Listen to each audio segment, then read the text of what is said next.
Saya pribadi ngalamin kekerasan dalam rumah tangga dan penolakan dari papa saya sejak bayi sampai kalau kurang lebih 14 tahun. 14 tahun Bapak ngalamin? Ya, selama 14 tahun itu saya ini pernah mengalami KDRT secara verbal maupun secara fisik udah pasti. Dan saya juga menjadi saksi hidup di mana mama saya itu juga hampir setiap hari mengalami KDRT juga. Apa sih keras? Sejak SD itulah saya diajarin minum, ya kamu laki-laki, kamu harus bisa ini ya, gitu loh. Harus gagal ya, minum harus ini. Jadi kayak juga diajarin. Oh ya. Teman-teman jangan lupa subscribe, like, comment, and share di YouTube Wawa Lukman. Terima kasih, bye.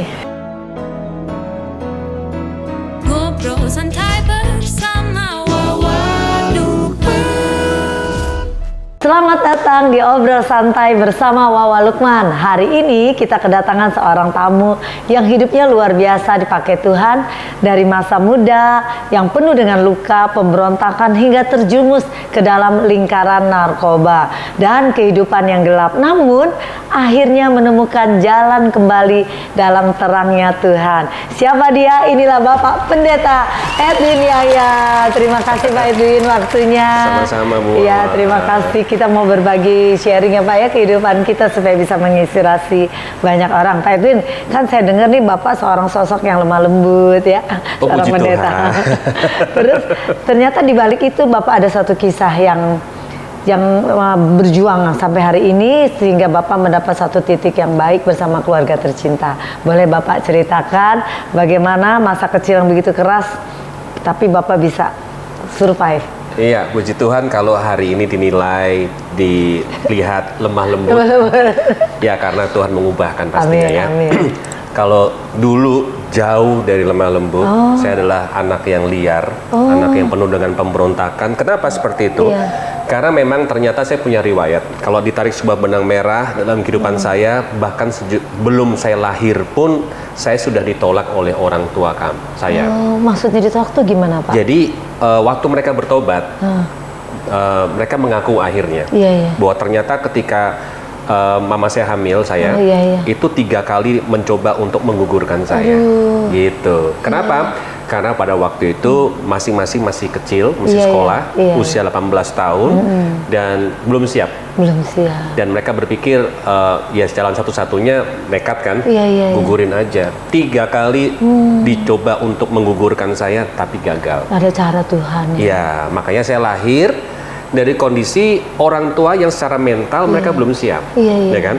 Nah, oleh papa saya dianggapnya bukan gift. Harusnya kalau anak kan anugerah ya, puji Tuhan punya anak happy gitu. Tapi enggak, ternyata sebagai beban. Karena kan masa mudanya berarti kan ya hilang. Terus dia harus berusaha menghidupi anak yang masih baby gitu kan. Makanya saya pribadi ngalamin kekerasan dalam rumah tangga dan penolakan dari papa saya sejak bayi sampai kalau kurang lebih 14 tahun. 14 tahun Bapak ngalamin? Ya, karena di usia 14 tahun itulah akhirnya, puji Tuhan, papa saya dilawat Tuhan, bertobat, dan akhirnya pemulihan terjadi, pelan-pelan terjadi gitu. Nah, selama 14 tahun itu, saya ini pernah mengalami KDRT secara verbal maupun secara fisik udah pasti. Dan saya juga menjadi saksi hidup di mana mama saya itu juga hampir setiap hari mengalami KDRT juga. Apa sih keras? Iya, karena tadi itu mental belum siap. Mental belum siap. Dan memang papanya juga keras banget. Oh, keras juga Papa. Ya, jadi ditambah lagi. Tahun 75 papa saya bantu usaha dari salah satu temannya yang punya bangun hotel di kota Semarang. Kami tinggal di kota Semarang. Itu adalah usahanya adalah bidang nightclub, dunia malam, entertain. Jadi ada nightclub, diskotik, dan panti pijat. Jadi itu kelam banget. Kelilingnya. Jadi akhirnya nggak semakin harmonis lah keluarga ini. Bener. Sibuk semakin sendiri betul. Jadi dunia terbalik, betul, ya yang kan? Malam jadi pagi, pagi jadi malam. Ya, saya juga semakin tidak mendapatkan perhatian. Nah, tapi puji Tuhannya di tengah-tengah itu ada sebuah sedikit kebahagiaan yang saya dapatkan dari siapa? Dari opa saya. Kenapa? Karena saya anak yang pertama berarti cucu pertama. Oh, jadi papa anak pertama. Iya. Jadi cucu pertama laki lagi. Ya. Wah, Jadi saya situ. dimanja sekali sama opa saya. Saya seperti mendapat apa ya, shoulder to cry on. Saya mendapatkan shelter, dapatkan apa ya, kenyamanan, rasa aman, rasa nyaman.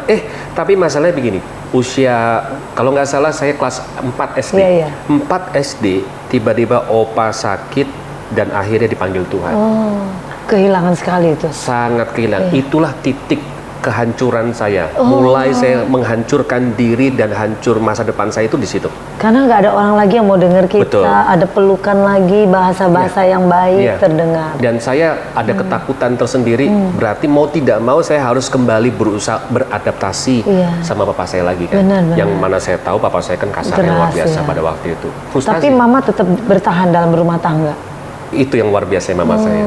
Mama saya Setia. terus bertahan setia setiap habis disakiti. Ketika saya melihat, dia cuma berpesan, biar bagaimanapun itu papamu, Waduh, kamu hebat tetap sekali. harus mengasihi.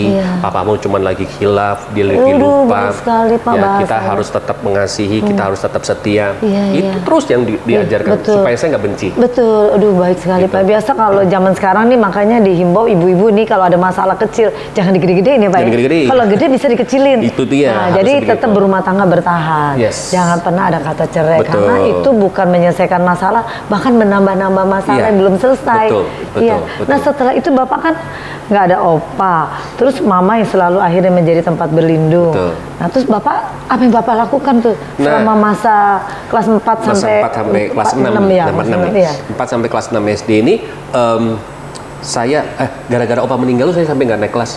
Oh, karena drop semua. Oh, Stres. sempat. Sampai nggak naik kelas sampai akhirnya saya punya kebiasaan begini. Setiap Sabtu papa suka ajak saya ke nightclub. Ke tempat kerjanya. Iya. Karena dia kayak pengen membanggakan diri gitu. Iya, Ini loh, iya. papa kerja Papa di tempat kerja kerja. ini. Ya, sejak SD itulah saya diajarin minum, ya kamu laki-laki, kamu harus bisa ini ya, ya. gitu loh. Harus gagal Ya, minum harus ini. Jadi kayak Juga diajarin. oh ya. Oh, aduh. Jadi ya yang belum waktunya. Iya. Yang belum waktunya akhirnya saya lakukan semuanya itu. Dan akhirnya di usia dini itu kan saya melihat hal-hal yang harusnya belum harus saya lihat. Iya, kan. betul. Dan ada hal yang paling menyakitkan saya pada waktu itu, tiba-tiba papa saya memperkenalkan dengan bangganya kepada saya selingkuhannya. Oh, Tuhan tolong. Jadi Sakit ya, Pak? sakit, itu sakit menyakitkan saya dan membuat saya marah, tapi saya nggak bisa Nggak ngapa-ngapain bisa kan. ngapain, masih kecil. Masih kecil kan, satu sisi saya kasihan sama mama saya, saya harus bisa keep ini Iya, baik-baik, jaga ini supaya nggak ada terjadi masalah. Tapi satu sisi saya sakit, saya berontak, tapi nggak bisa. Betul. Lari ya kemana? Kemana? Aduh, Bapak sempet juga naruh. Betul. Masih kecil gitu, Pak. Kelas 6 SD. Berapa lama Bapak mengalami Sekitar 7 tahun ya. 7 tahun, Pak. Jadi sekolah Bapak juga terganggu dong? Sangat terganggu.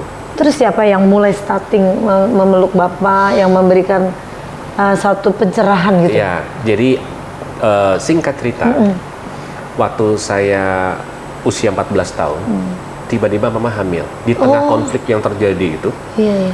papa semakin gila dengan selingkuhannya, mama tetap berusaha bertahan, dan mama waktu itu sakit, ada tumor mulut rahim ya, Aduh, Tuhan serviks ya, Iya, serviks. dan itu setiap hari harus minum obat, dan waktu itu karena belum bertobat, jadi semua dicobain. Iya, dicobain. Nah, tiba-tiba hamil, Waduh, mujizat ya, Pak? mujizat. Nggak mungkin orang Yes. sakit serviks. Dokter coba bingung, Iya. ini kok bisa terjadi kehamilan? Harusnya nggak mungkin Iya, gitu. betul. Tapi memang betul hamil. Nah, akhirnya agak sedikit berubah karena tahu ternyata istrinya hamil, papa mulai melemah, mulai selingkuhannya berkurang. Selingkuhannya itu orang Filipina. Oh, iya. Ya, nah akhirnya sudah mulai pelan-pelan. Singkat cerita, mama keracunan kehamilan. Aduh, Tuhan tolong. Usia 8 bulan, lalu harus dipercepat Ya, kelahirannya. disesar. Enggak, Oh, normal. jadi induksi. Oh, iya. Jadi mama saya hipertensi.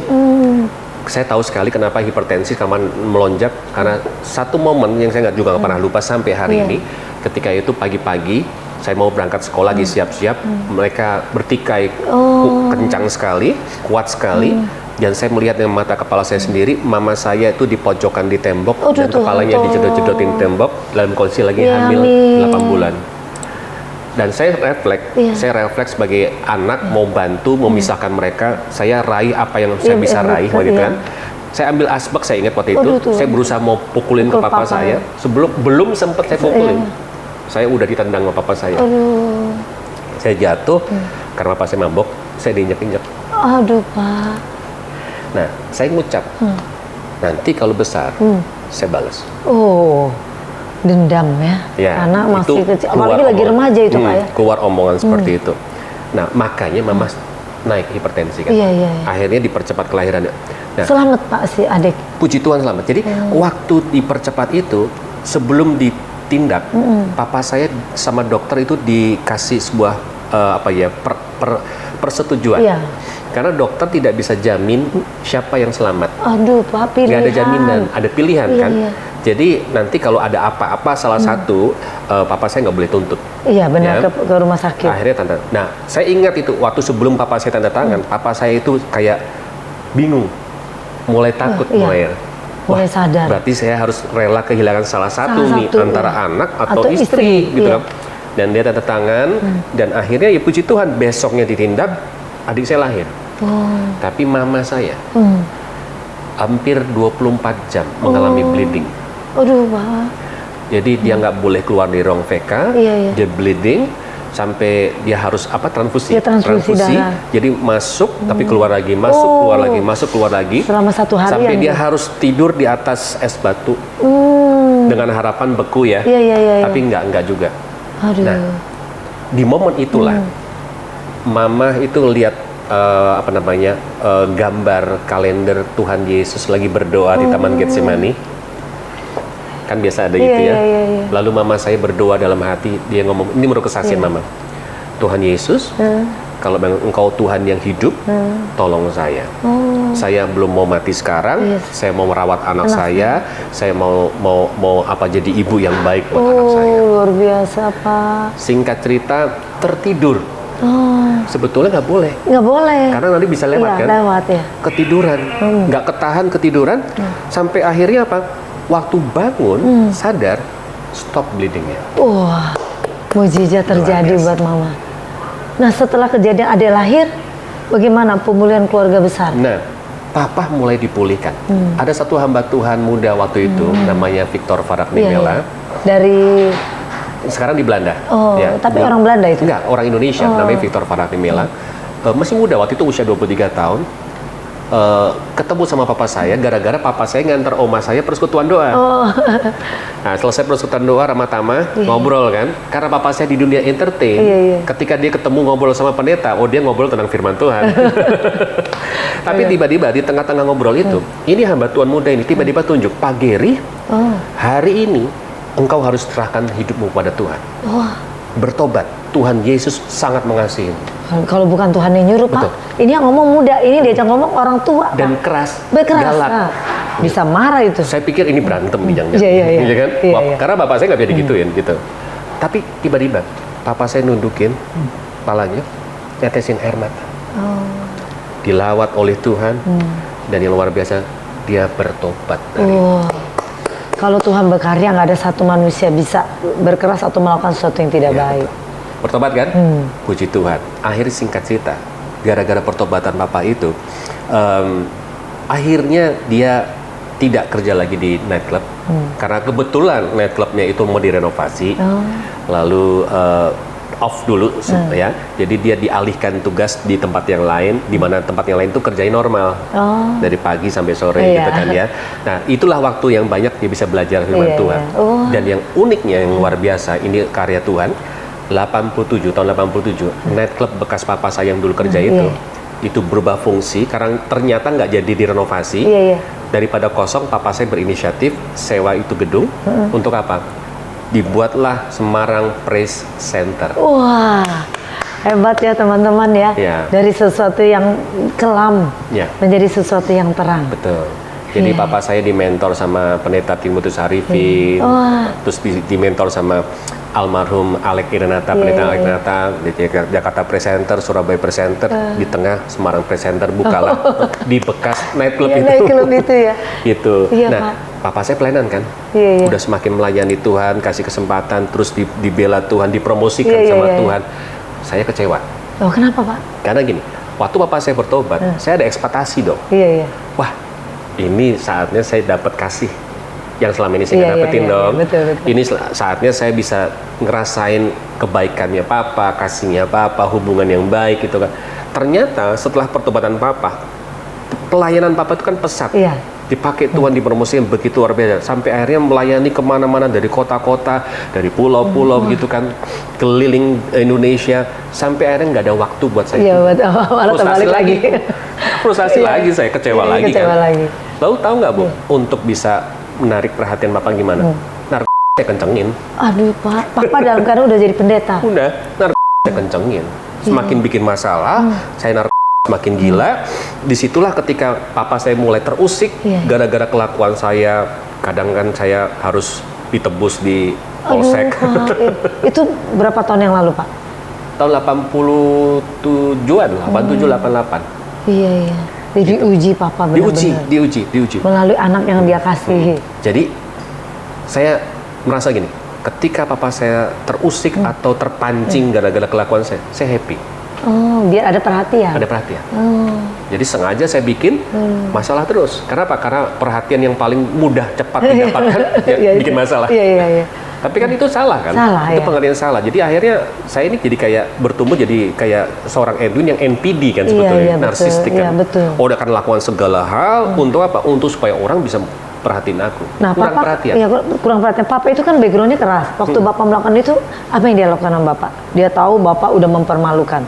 Dia tetap menerima, dia tetap mendoakan. Aduh, berubah jauh ya Pak. Mama yang menjadi penyeimbang, menjadi doa gitu kan ya. Tapi ada satu titik lagi yang akhirnya emosi kepancing dia. Di situ kita berantem. Iya. Karena udah sudah mentok sekali kelakuan saya, udah di luar nalar, sudah di luar batas.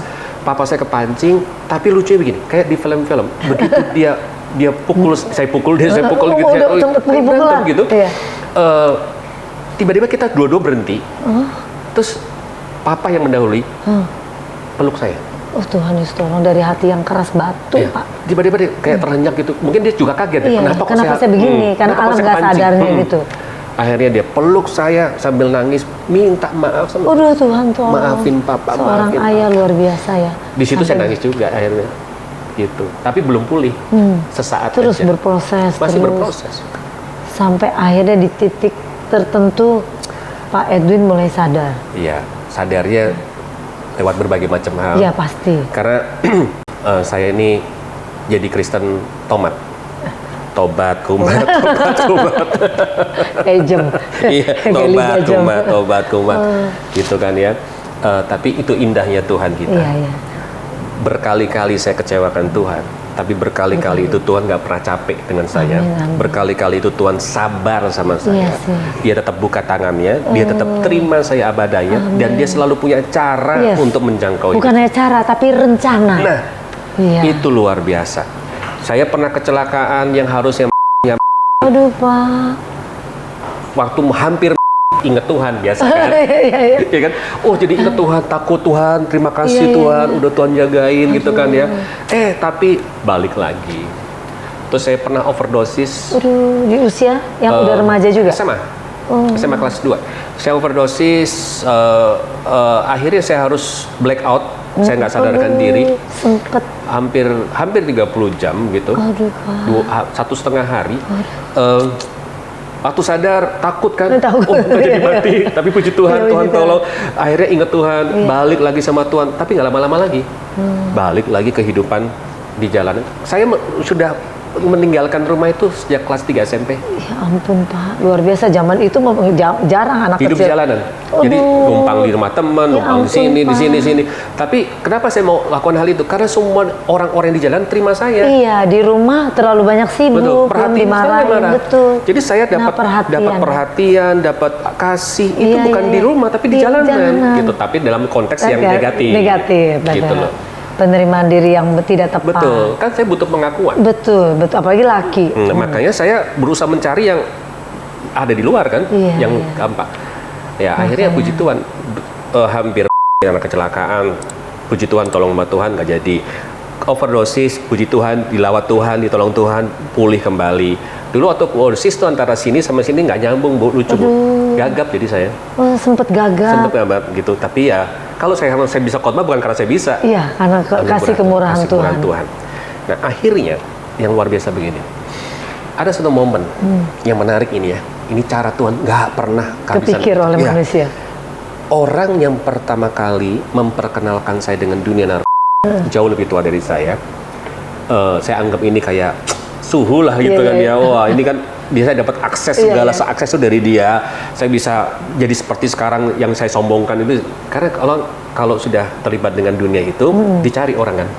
Kan saya dapat pengakuan. Iya betul. Oh dia cari sama orang punya barang gitu kan. Jadi saya anggap nih wah ini orang yang berjasa untuk bisa saya diakui gitu. Tiba-tiba datang ke base camp kami ada sewa pavilion kecil gitu untuk jadi base camp. Kami tinggal di situ. Ya ampun, Pak, rame-rame sama teman-teman. Gitu. Nah di base camp itu ngomong gini, aku mau tinggalin semuanya. Siapa yang ngomong? Ini si orang ini. Yang kenapa? dulu karena mau nikah. Jadi ada syarat dari calon mertuanya kalau serius mau nikah harus bertobat, berubah, tinggalin dunia malam. Gitu loh. Karena saking cintanya dia serius. Kita bully waktu itu, kita nggak percaya. Nggak mungkin lah kamu bertobat loh, kamu nih yang hancurin kita. Paling kalau bertobat sebentar. Nggak mungkin lah, kita nggak yakin, kita bully malah waktu itu kan, bercanda-bercanda malam itu masih pakai bersama-sama. Dibilang ini terakhir kali, saya pakai terakhir kali. Wah kita ketawain lagi gitu kan. Besok pagi-pagi jam 6 atau jam 6 gitu, dia pamit kan, mau antar calon istrinya kerja. Dia nyebrang, jadi di pavilion kami itu dia nyebrang ke satu warung, dia mau beli rokok. Ibu tahu nggak apa yang terjadi? Apa? Dia keserempet mobil terpelanting. Oh Tuhan tolong. Terus? Tabrak lari. Meninggal? Masih hidup waktu itu. Waktu itu kami kalap, ada mobil pickup, saya nggak pernah lupa, ada mobil pickup lewat. Langsung naikin? Kita minta tolong di pangkuan saya, di bak pickup itu. Dia menghembuskan nafas terakhir, kalimat terakhirnya gini, Bu. Gue serius mau taubat. Yesus tolong. Ibu, itu momen itu dipakai oleh Tuhan untuk membuat saya terbuka. Kaget semua ya gitu deh. Pikiran saya, mata hati saya terbuka. Saya jadi berpikir, wah, ini orang punya niat mau tobat. Tapi nggak ada kesempatan. Nggak ada kesempatan, betul. Sementara saya banyak kesempatan Tuhan kasih buat saya. Kita nggak pakai. Tapi nggak pakai. Betul. Tahu nggak Bu, abis itu apa? Perubahan terjadi. Parno dulu. Paranoid. Takut apa? Takut tidur. Oh, kenapa Pak? Takut kalau abis tidur nggak bangun lagi. Iya. Itu parno. Sampai ya udah saya 3 hari nggak tidur. Ya karena saya pakai kan. 3 hari nggak tidur. Tapi lama-lama capek kan? Capek, badan capek semua. Ketakutan, nggak jelas. Sementara teman-teman, itu kelas 3 SMA. Teman-teman sudah mulai cari mau kuliah di mana, mau apa. Saya hidupnya nggak jelas, sekolah juga nggak jelas. SMA 3 tahun, 3 kali ganti sekolah. Aduh. Jadi ya sudah, frustasi kan? Frustasi. Tahu ketika saya sedang takut itu, Roh Kudus tuntun saya kemana? Pulang ke rumah. Suruh pulang. Jadi kayak saya harus ke rumah nih biar tenang dulu nih. Pengen istirahat. Cuman itu yang ada di pikiran saya, pengen rest, pengen istirahat, capek 3 hari nggak tidur. Pulanglah ke rumah dengan harapan bisa ketemu papa mama kan. Nggak ada. Nggak ada orang. Pelayanan. Sibuk kan? Sibuk. Pelayanan. Lagi di Bandung, saya nggak pernah lupa itu. Nah ternyata disitulah, di kesendirian saya di rumah itulah, di kamar saya, Tuhan lawat saya dengan cara yang ajaib. Lewat kejadian yang yang normal, kecelakaan, lalu overdosis, ini kan normal ya, ini sehari-hari. Saya tetap nggak bertobat, tapi akhirnya dia lawat saya dengan kegiatan atau acara yang supranatural. Dia datang sendiri sama saya, Bu. Jadi saya lagi duduk tenang, tiduran, saya lagi menghadap jadi tempat saya tidur itu adalah pintu kamar mandi di kamar saya. Lalu di sini juga ada pintu, di mana pintu ini connecting door dengan kamar adik saya. Tiba-tiba dari balik kamar adik saya tembus ke pintu itu ada sinar. Kalau zaman dulu tuh istilahnya orang Jawa bilang sinar sokle, sinar yang follow spot itu, yang satu titik gitu kan, yang terang sekali. Tapi kalau follow spot kan ya cuma lurus ya. Lurus. Jadi sinar itu dari situ jalan bisa belok. Menghampiri Bapak. Bisa belok menghujam ke wajah saya.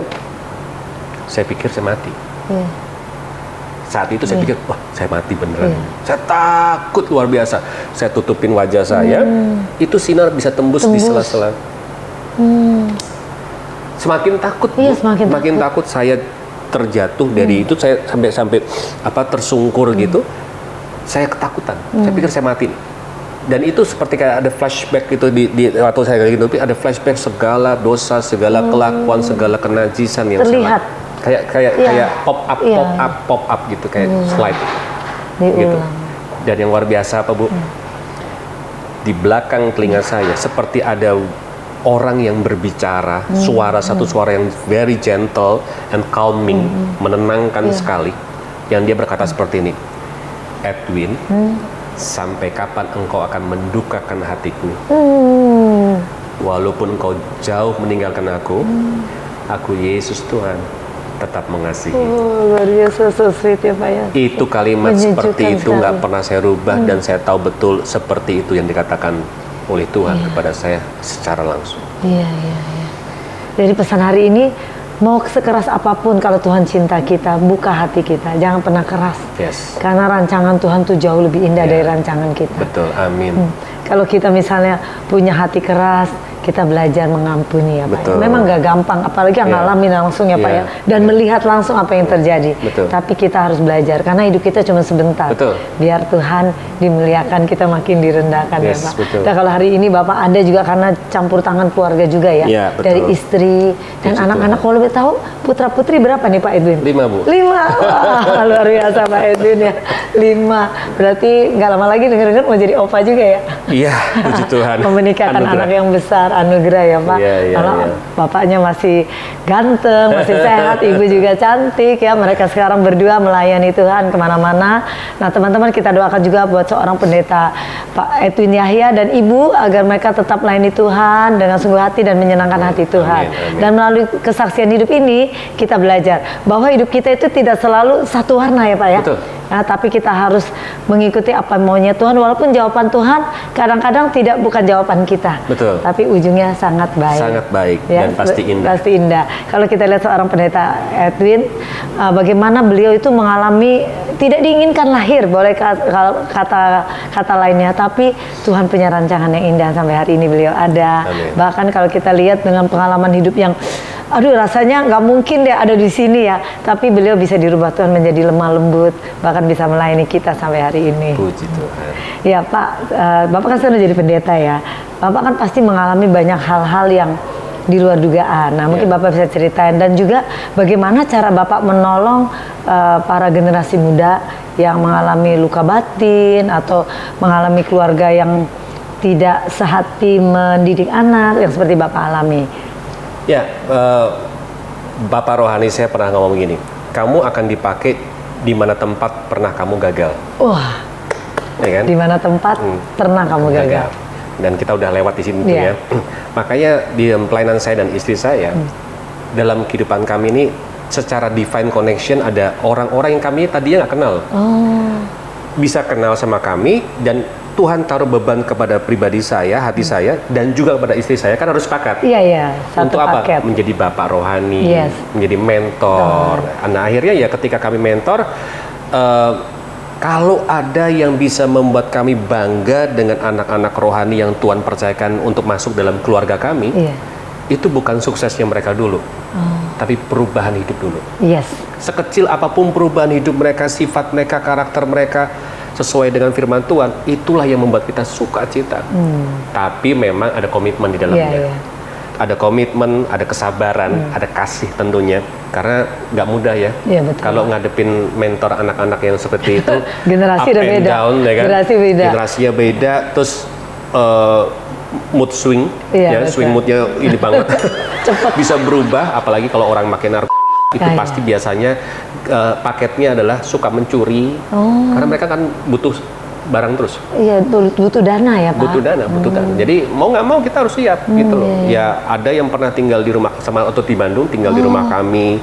Terus ada yang pernah mau bunuh diri, akhirnya kami tampung, kami karena yang model begini nggak bisa sendirian kan, Betul. karena di perantauan nggak bisa sendirian. Akhirnya saya sepakat sama istri saya, yuk kita tampung di rumah kita, tinggal di rumah kita, supaya apa? Ada yang ngawasin, gitu loh. Ya butuh sabar, butuh pengertian. Kami juga harus kasih pengertian sama kelima anak-anak kami, gitu kan. Mereka harus terima kan, maksudnya mereka harus ngertiin, gitu loh.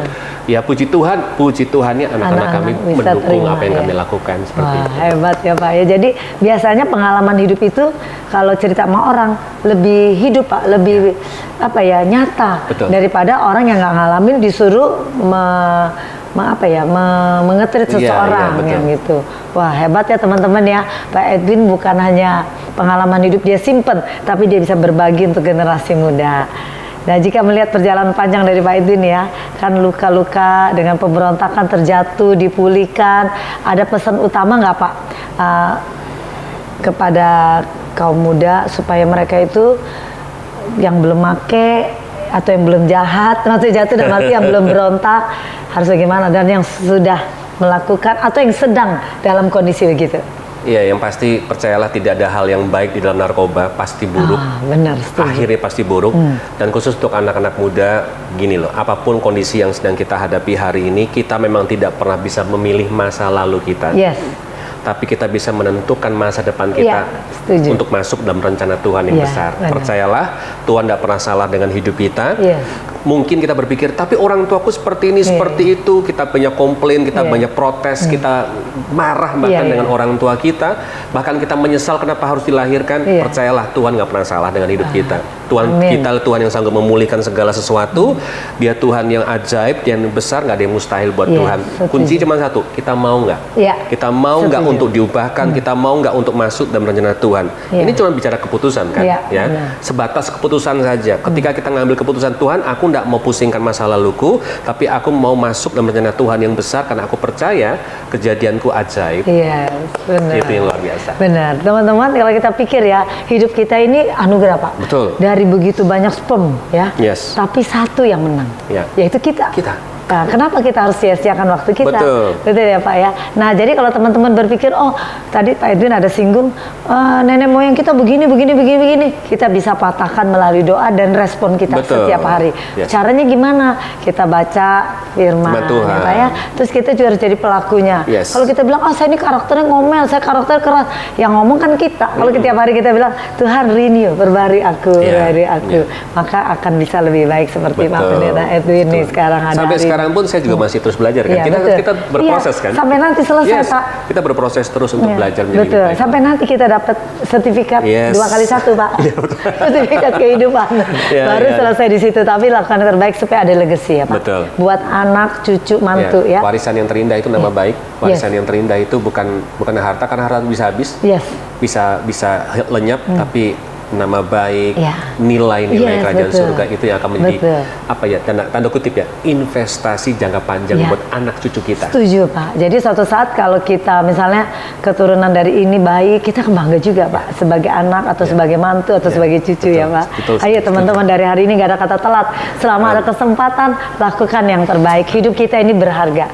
Ya jangan kasih buka sedikit pun celah di hati kita, hal-hal yang gak baik masuk. Disimpan, nanti lama-lama bisa banyak penyakit yang keluar, Pak Pendeta, betul ya Pak ya? Bahkan bukan hanya penyakit, tindakan kita jadi brutal. Karena apa? Karena menyimpan sesuatu yang busuk. Contoh ya Pak Edwin, sampah kalau kita simpan 1 hari udah bau ya, 2 hari, apalagi berhari-hari ya Pak. Bisa begitu dibuka, kita juga bisa pingsan.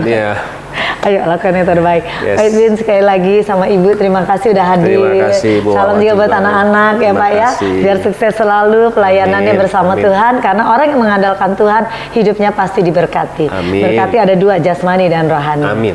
Pasti. Nah demikian teman-teman. Biarlah keterbukaan hari ini Pak Edwin sudah menceritakan bagaimana perjalanan hidup beliau dengan masa lalunya yang kelam. Tidak ada kata telat selama ada kesempatan. Yes. Ya, jadi tadi Pak Edwin juga ada cerita bagaimana temannya begitu mau bertobat, tapi hanya hitungan berapa jam terluka dan tidak bisa tertolong. Bagaimana dengan kita yang hari ini sehat, hari ini masih bisa napas, masih bergerak-gerakin badannya, Pak? Lakukan yang terbaik. Kalian berharga di mata Tuhan. Semoga obrolan ini menjadi kekuatan buat kita semua. Sampai ketemu lagi teman-teman. Pak Edwin, terima kasih sekali Saya lagi. juga terima kasih buat Salam kesempatannya. hormat. Sampai ketemu lagi. Thank God you. bless. God bless. Bye. Iman pengharapan dan